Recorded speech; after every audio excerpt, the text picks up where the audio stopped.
Hey everyone, I'm gonna allow y'all to pop in a little bit, but this is going to be a dermatology review. I decided to do a dermatology review as I've seen multiple questions. I've received questions from my reviewers. People have messaged me on better ways to break down and interpret the dermatologic disorders and to find better ways to study for those.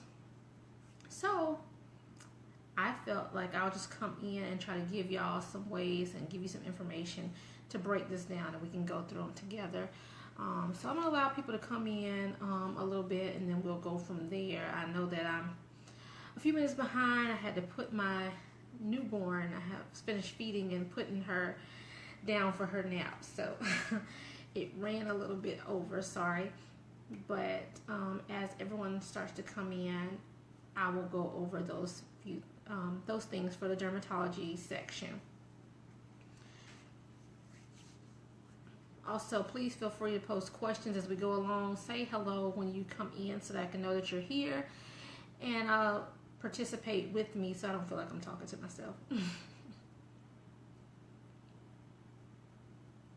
like I see one person. Hey Elizabeth, how are you? I hope you had a good Thanksgiving. Y'all give me a thumbs up, a wave, hello. Let's see it. It's showing a few people have come in, but I'm not sure. It's not who has come yet, so just let me know so I can start with the review. Okay, for time's sake, I'm gonna go ahead. So again, this is for a dermatology review. If you see me glancing away, it's because I'm looking at my computer. I want to make sure that I cover everything. But first things first, when you are studying for derm, make sure that you know what the common terms are for each dermatologic disorder, but also knowing just standard terminologies when describing skin diseases. Because when you're taking the exam, either you're going to get a picture or you're going to get a scenario where they are describing the dermatologic disease. So you need to be able to pick on key factors that they're going to use, something that's common, so that you'll know what to expect and know quickly, okay, that's a common identifier for this particular disorder. So I'm going to go through 6 terms that are common descriptors, and then we'll get into the actual derm diseases. So bulla, macule, papule, pustule, plaque, and vesicle are the ones that are the common descriptive disorders. So bulla is a fluid-filled blister that is either like 1 centimeter in size or larger than that. So I tell people, make sure when you're studying these things, know the opposites as well. So with bulla, the opposite of that is vesicle. So a vesicle is going to be smaller than 1 centimeter, but it is fluid filled. So bulla is 1 centimeter or larger in fluid filled. Vesicle is less than 1 centimeter. So to think of it this way, this is how I remember it, and I hope it helps you guys. I'm one of these people, I'm no fluff, and I think of crazy ways to remember things. So if I say crazy stuff and you're like, she's just silly, I'm sorry, but this is how I have to remember things. But I'm just putting that disclaimer out before we get started. But for bulla, I think B for bulla, B for big. Think of blister. Blisters are fluid filled. So a bulla is like a blister. It's big, so you know that's going to be the larger one. It's going to be the one that's 1 centimeter or larger. Whereas a vesicle is going to be the smaller one. It's fluid filled, but it's less than 1 centimeter. So bulla is your big fluid filled blister. Think of that, the B's. Big bulla filled blister with fluid filled greater than 1 centimeter, whereas a vesicle is less than 1 centimeter. Macule is one of your flat without elevation areas. So you can think of a macule as a blemish. The way I remember it is, I don't know if you ladies are familiar with MAC, the makeup, MAC makeup. We wear MAC to cover our blemishes. So MAC, macule, blemish, think it's a flat without elevation. So think of a blemish. You know, a blemish is a spot that you can see It's flat to the surface and it's not raised. There's no elevation. So macule is flat without elevation. Think of MAC makeup covering a blemish. A blemish is an example of a macule. MAC makeup covers the blemishes. So it covers that flat without elevated area. The opposite of that is your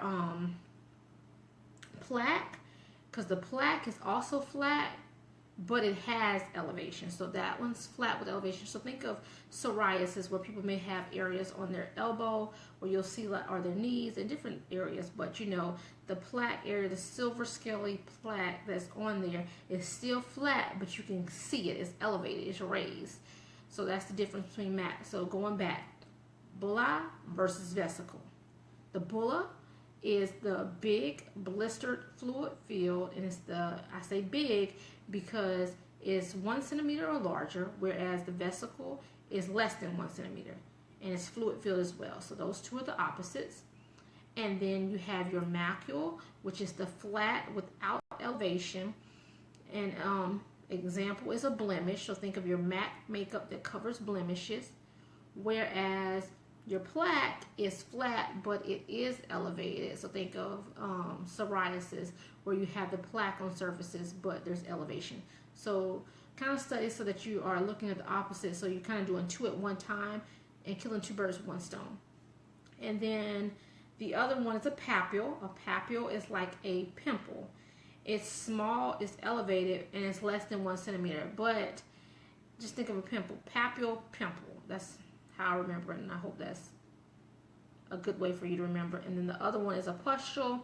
This one is also small, but it is filled with pus. So it basically says what it is. It's small, it's less than 1 centimeter, and it's filled with pus. So you have your bulla, which is your big blister. It's fluid filled, 1 centimeter or larger. Your vesicle, which is its opposite, so it's less than 1 centimeter, and it's also fluid filled. You have your macule, which is like a blemish. It's flat without elevation. You cover it with your MAC makeup. You have your plaque, which is flat but elevated. So that's the opposite of the macule. You have your pustule, which is also filled, but it's filled with pus, as the name states. And then you have your papule, which is also small, but it's like a pimple. Those are the 6 descriptive terms that you do need to be familiar with, because when they describe something in a scenario on the exam, they may use some of these terminologies to see that you know what we're talking about and which describes some of these dermatologic disorders. So I do stress to make sure you know those. So know those 6 as well as the terms, just to keep in the back of your mind when studying. Now let's get to the actual dermatological disorders. Starting from the top, I'm just looking at my list. So again, if you see me glancing away, that's what I'm looking at. I'm looking at my list to make sure that I'm covering everything with you guys. So cellulitis. Most of us are familiar with cellulitis. Cellulitis is an inflamed area due to a bacterial infection. So since we know it's bacterial, you know you're going to want to treat with antibiotics, and that treatment option will be Keflex. I tell everybody, when studying derm, make sure, here are my key things. Number 1, you need to know the descriptive terms. Those are the things that we just talked about, the bulla, etc. Know those descriptive terms. Number 2, break it down. You know I'm the person that I don't like fluff. I can't learn that way. And I'll stress to break every system down into easy learnable bits and pieces, so it's easy to retain, and that you're not spending so much time on excess stuff that you don't need. So break it down. So I break it down into description. Let's start from this way. The dermatological disorder, the description, the treatment, and an image. So I say form yourself a chart. Put a chart together, write it down. I don't care if you write it on a piece of paper, do it on a computer, or whatever works for you. But put your chart together so that you can easily see it and study it and break it down. So when you break it down, you're going to put the dermatologic disorder. So since we're covering cellulitis, let's talk about that. Cellulitis will be your disorder. Then the description. The description will be inflamed, bacterial infection. The treatment will be calf legs. And then the image would be, just Google you a picture so that you can easily visualize it. So if on the exam, if they show you a picture of it, then you're easily able to identify it because you have seen this image. And it helps. It also helps that way because visualizing it and putting it with the words helps you to retain that. So I stress to Google the pictures so that you can kind of see it as well as with the terms. So either way that it's displayed to you on the exam, you have been practicing those ways, and it'll be more helpful. So again, that's how we'll break all of the derm issues down. We will do it by dermatologic disorder. Write this down. If I was you, I would write it down so that you would know what to put on your chart. So you'll have your disorder, the description, the treatment, and a picture of it. So moving on for cellulitis, we have our bites. Bites, I don't really go into description because we know what a bite is. A bite is a bite. Regardless whether it's a human bite or an animal bite, an insect bite, you're going to treat it with augmentin. And then just visualize a picture. Just make sure you look up pictures of those types of bites so that you can be familiar with those as well. Excuse me if I don't say these terms correctly. Some of these words, I'm just like everybody else. But the hidradenitis suppurativa, that's the one where you will have the pustule, and it's commonly seen in the groin and like the armpits. And if you've done it in clinicals, I know that was something that I had a lot in clinicals where they were commonly draining those areas, and they basically would pop it and squeeze it. Is basically what they'll do. To me, in my mind, I think of it as like a huge pimple. But anyway, it is a pustule commonly found in the groin and underarm region. So a pustule is what, remember those descriptive terms because that's something that how they would describe it in there. So that's a pus-filled area. And then augmentin is also the treatment for that, but also Google a picture so that you're able to visualize those areas. Next, we have squamous cell carcinoma. Squamous cell is the one that is red and it looks ulcerated, and that is treated with either surgery, chemo, or radiation. Look at those pictures because people like to confuse squamous cell and basal cell and actinic keratosis. Also, they don't really confuse melanoma, but when you're talking about skin cancers, we like to include all of those. But squamous cell is the one that's more red and ulcerated.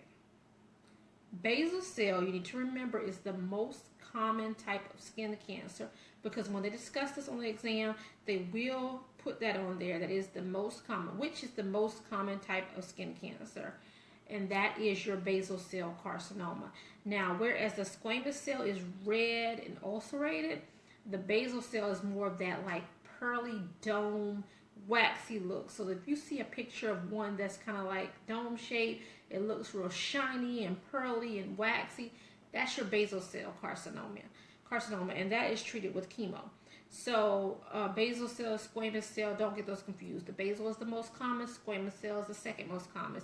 Squamous cell is going to be your ulcerated, basal cell is going to be your dome shape. Now, actinic keratosis, I like to go ahead and throw that in there with this because those kind of go together. The actinic keratosis is the precursor to your squamous cell. Now, I'm not sure if y'all are familiar with AKAs, the sorority, where they wear the pink and the green. It's like that's their color for those colors for that sorority. So actinic keratosis is usually seen in the elderly population and is seen in sun-exposed areas. So men with bald heads, your face, your neck, areas like that.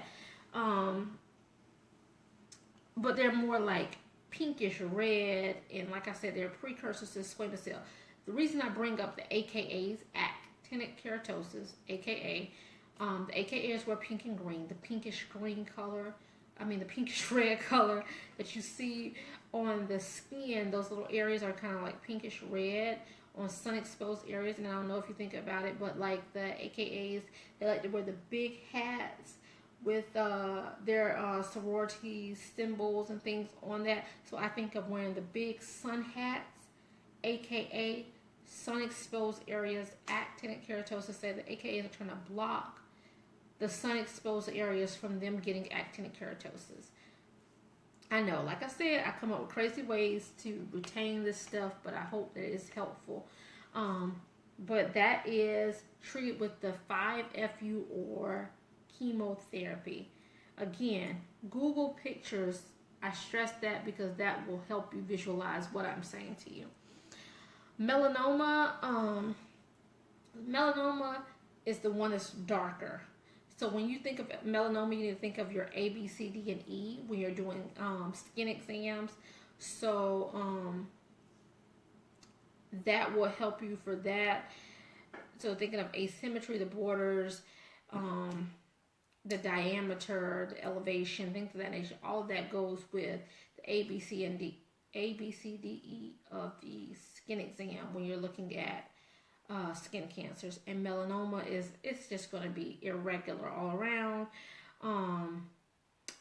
It'll vary in size, borders, etc. It's going to be irregular, and the treatment for that is biopsy. And when you see a picture of that, it's going to be the one that is dark. It is irregular in shape. It's just going to look really abnormal to you guys. And the melanoma is the one that you really want to be concerned about. Scabies, next, is a small fluid-filled bump. It's either in a straight line or a row, typically seen in the digital spaces, the webbed areas of your fingers and things of that nature. And a mite is the one that is causing this, basically what causes scabies. So I tell people the mite bite is what causes the scabies. So the treatment is Elamite. And it looks like you're basically saying eliminate the mite. You want to eliminate what has caused this disorder. Elamite is the treatment for scabies. So you have, as I stressed, to break it down with a disorder, your disorder is scabies. Your description is fluid-filled areas like in your interdigital web spaces. Treatment is Elamite, and then look at a picture. That's how you need to break down your chart when you're studying these things. That's all they're going to ask you about. It's a quick way to study it. It eliminates all that excess information that they're throwing out at you, and it just makes it easier to see and study. So when you go back to review it, it's kind of time consuming in the beginning when you're going through and breaking each one of them down. But when you go back and you review, it's much easier because you're looking strictly at what you need to know to be able to quickly retain and answer those questions on boards. Next, we have seborrheic keratosis. And so in this one, that's the one where you'll see the tannish or the black spots, typically on the back of the patient. And they are painless. They can be removed, but it's more cosmetic needs. They're nothing that harms the patient. Again, they're painless, but for cosmetic purposes, sometimes it will come in and want them removed. So that is the treatment for those. They're sometimes removed, or you can just let it be if it's seborrheic keratosis. Psoriasis, we talked about that when we discussed plaques. Again, plaques are flat without elevation. With elevation, Plaques are flat with elevation. So when you think of psoriasis, Google a picture, you'll understand what I'm saying. But most of us know what psoriasis looks like. It's that silver, scaly plaque area that you may see on the elbows, the knees, the common areas. And something that I stress to people for images purposes on exams, they're going to show you the common areas of things they're seeing. So for the sake of psoriasis is often found on elbows, knees, things of that nature. So what they will do is show you a picture of that particular area. So let that be a key indicator. Don't just get yourself all stressed out and overwhelmed saying, oh, I don't know what this picture is. It just looks like something scaly somewhere on somebody. No, think to yourself, okay, they're showing me a knee. There's a silver scaly area. You're thinking plaque psoriasis on the knee. Topical steroids and methotrexate are common treatments for that. Next, we have impetigo, whichever way you like to pronounce it, potato. But that is, as y'all know, commonly described as a honey colored crusted area. And then the treatment for that is Keflex. So again, Google a picture. When you see something that it looks just like it's described, it has like that honey glow crusted over the area. Usually you'll see it like on the kid's face.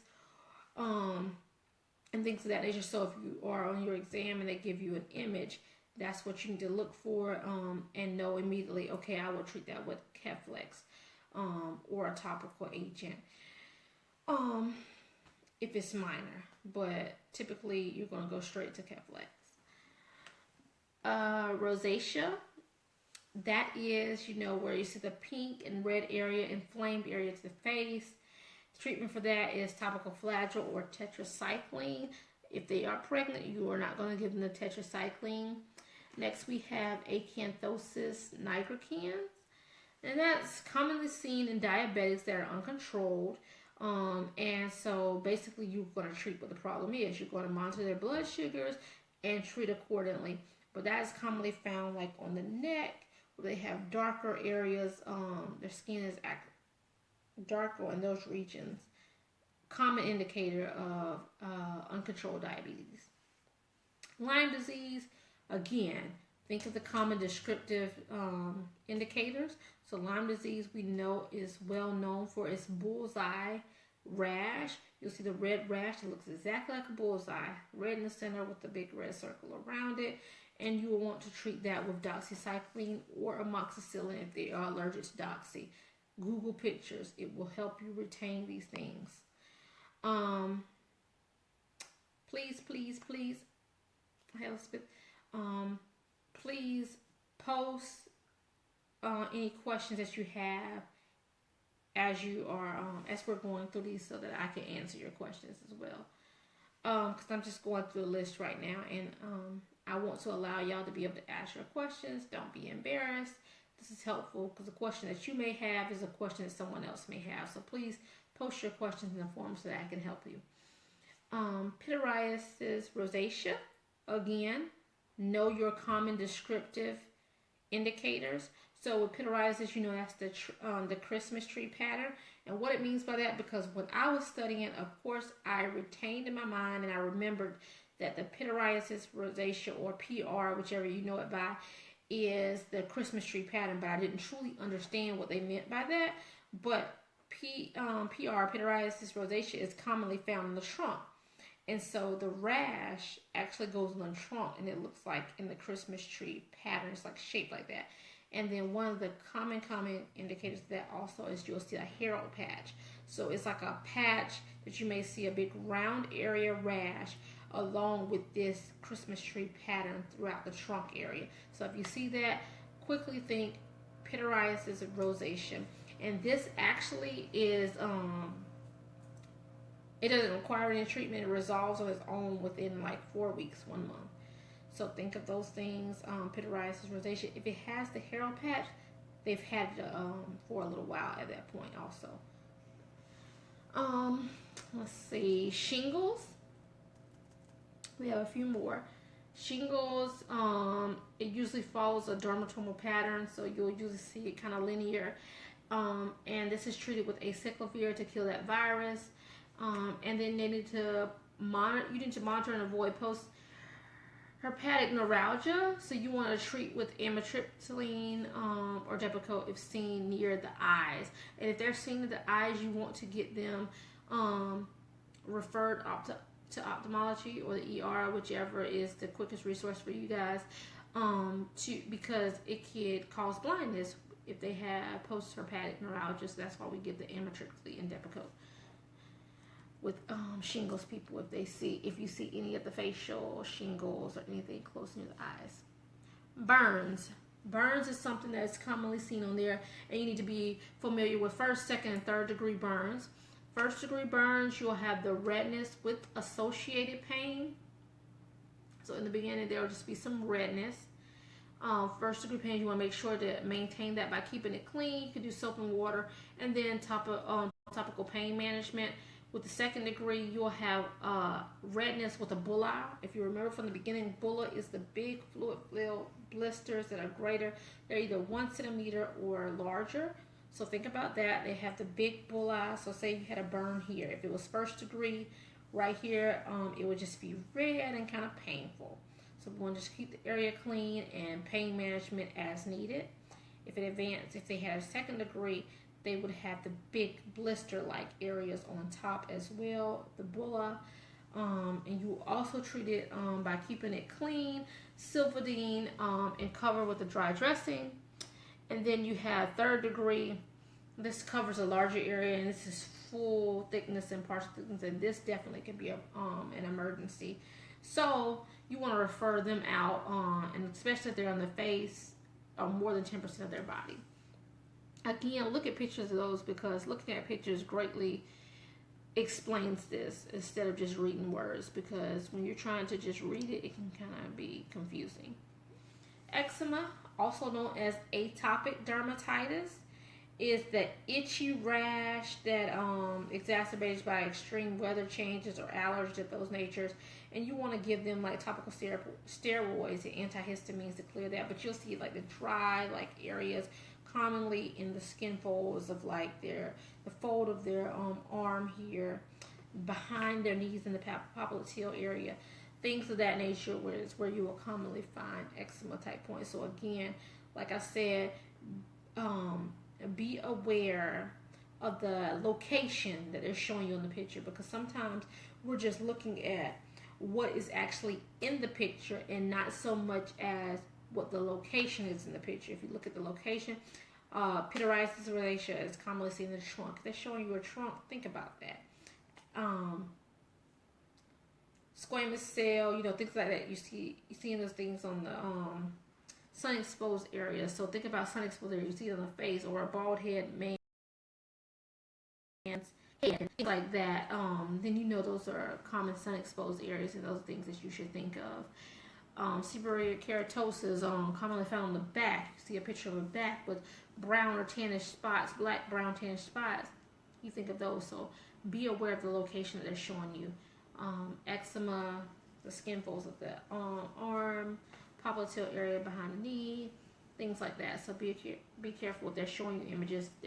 Those are key indicators that you need to know. And then finally, contact dermatitis, which is irritation of the skin. It'll look red and inflamed, and these are areas, just as what it says, that contact dermatitis is something that you have come in contact with, you've touched, or whatever else. So like maybe a necklace has caused red and a redness and inflammation around the neck. You'll see the pattern of the necklace around there because it came in contact, and that was the irritant that caused the dermatitis. And you want to treat that with topical steroids, prednisone, in extreme cases. Again, look at the pictures, Google them, so that you can have those options to kind of look at as well. And those are all of the pertinent areas they excellent. Oh, great, Regina. Thank you for your comment. I just kind of go through stuff, and I hope that it helps. It really does, but thank you. I appreciate that. That is basically all of the pertinent information that you need to know for the derm review. Again, I stress, when studying this stuff, I know it can be overwhelming. We have been through school, and it's so much that kind of just builds, and you just don't know how to break it down or divide the information, or how to just condense this to make it easy and to retain. But I stress, if you're doing this, make yourself a sheet. You're welcome, guys. Thank you for your comments.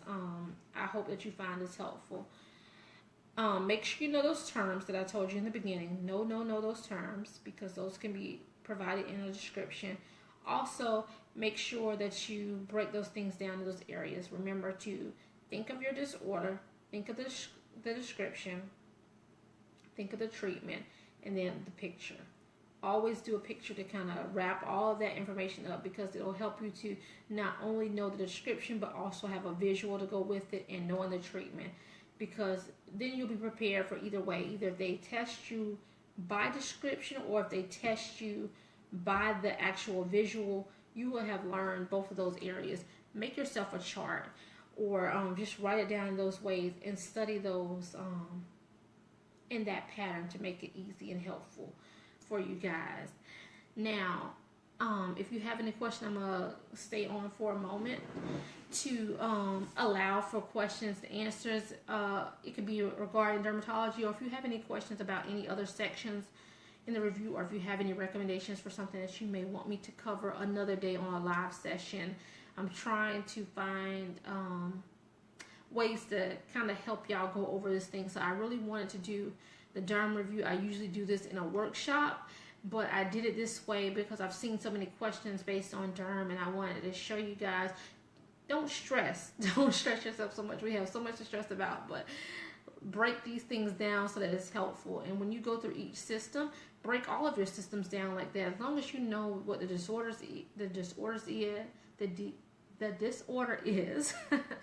the way that it is described or diagnosed in the treatment, you will be fine. Break those things down in that nature so that it's easily a way to review and retain. And then when you see the question, it's easy for you to think of and break it down. Now, I have also offer worksheets for this as well. I put the link in the caption if you would like a worksheet of the chart with the disorder, the description, the treatment, and the pictures. You can get a copy of those through that link. I am doing that for $10. I'm just trying to find it helpful, but I wanted to come on here, you guys, and tell you how to do it. So if you don't want to do that as well, you are able to write it down and understand what I tell people to do so that you can break it down on your own. And then just post these things around your house. Any of my reviewers, if you've done any of my other reviews, I know some of you, a lot of you are familiar with my other reviews from other systems. But when you're making these reviews, when you're breaking things down, post it around your house so that we are all very busy and we're finding ways to try to study. And sometimes it's just hard to say, okay, I'm going to sit down and look in a book and study. Take a piece of paper, write it down in the front in a question format, asking yourself, what is bulla? And bulla on the back would be a big blister, fluid filled, 1 centimeter or larger. That would be your answer. Have those things on your question on the front, and on the back you will have your answer. Post it on your bathroom door, your refrigerator, your closet door, wherever you go to frequently, so that every time I go in the bathroom, I'll say, what is a bulla? And I'll have to recite that as I'm going to the bathroom. It's a big blister, fluid-filled area, either 1 centimeter or larger. Cellulitis is an inflamed bacterial infection. You treat it with Keflex. And you just go down the list reciting it as you're using the bathroom. Okay, so then say I get to actinic keratosis. Oh, goodness, I don't remember that one. I flip my paper over, and then I can look at it and say, okay, actinic keratosis in the sun-exposed area. This is where you have the pinkish, reddish spots, and it's treated with 5-FU. Okay, next time I go to the bathroom, I'm going to know this. Next time I go in the refrigerator, I'm going to know this. Easy ways to constantly retain what you commonly do, so that once you sit down one time and do it, you can review it each time. So it's not that I'm having to pull out a book each time and I'm trying to cook dinner, or I have a child I need to feed, or I'm taking you somewhere, or I'm getting ready for work, or whatever else. That can be something real quickly that you're reviewing as you're going through your day-to-day routine. I'll wait a few more minutes to see if y'all have any questions. I haven't seen any so far. Bear with me because it is a delay once y'all post your questions or comments. But I hope that it was helpful. And again, even if you want to post something that you may want me to cover tomorrow or the next day, please post it in the comments so I can prepare to go over those things with you guys in the upcoming days. I'm trying to do more live sessions because I find that it has been helpful when I go this way for people as well. So just post your information here. If I don't see any questions or comments, then we'll finish in a few. Again, sorry guys, somebody's sending me emails and things. Oh, you're welcome. You're welcome, Sandra, Angela, and Regina. Thank y'all for y'all's responses. I'm glad that y'all were able to pop in. For the replayers, please, even if you have questions, post your questions. I will still be able to see them. It will send me notifications as you post your questions. People who have popped in, you may be watching later to see the whole thing or whatever else, or a question may come to you later. Post it in the comments and I'll be glad to answer them whenever you post them. And again, I also post a link in the caption to the worksheets. Either you can make these worksheets on your own. If not, I have a link that you can get a copy of the worksheets that I have created to help you with this dermatology review as well. it was good seeing y'all. I hope y'all had a good Thanksgiving. It's like now we're all in the Christmas spirit. It's my favorite time of year. I've been decorating and things of that nature. So as we get prepared for the holidays, I know you guys are studying, trying to get this behind you, but I hope this is helpful to kind of help take the load off of you guys as well. So I don't see any questions, so I will talk with y'all later. If you think of something later, again, just post it in the comments and I'll be happy to answer them. I will talk with y'all soon.